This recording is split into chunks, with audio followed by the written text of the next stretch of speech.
Family. तो क्या कर रहे हैं, और आज की मेरी शुरुआत है, ये देखिए सुबह सुबह हो गई क्योंकि कल होली था, आज दूसरा दिन है। तो अभी जा रहे हैं नहाने के लिए, उसके बाद आप लोगों को दिखाएंगे, मेरे वीडियो में बने रहिएगा क्या क्या मेरे कल घर पे बना था, क्योंकि हम कल शूट नहीं किए थे वीडियो, तो आज आप लोग दिखाएंगे। फिलहाल आइए दिखाते हैं आप लोग क्या हम बनाए थे कल। आइए, ये देखिए, यहाँ देखिए, ये है दही बड़ा जो हम कल बनाए थे। तो एक एक करके आप लोग सबको दिखाएंगे क्या क्या कल पकवान बनाए थे अपने घर पे। और इसके लिए देखिए, और अभी जा रहे हैं नहाने के लिए। मेरा सारा काम हो चुका है किचन में, तो अभी नहाएंगे, उसके बाद आप लोग आगे वीडियो में दिखाएंगे। और इधर मेरा पानी भी भर गया है क्योंकि गीजर ऑन किए। इधर आगे दिखाते हैं, यहाँ कनेक्शन किए हैं।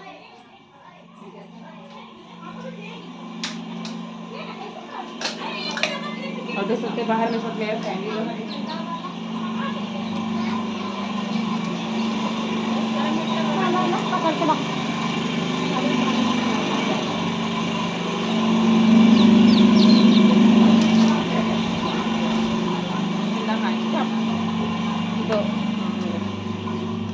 बंद करो ना,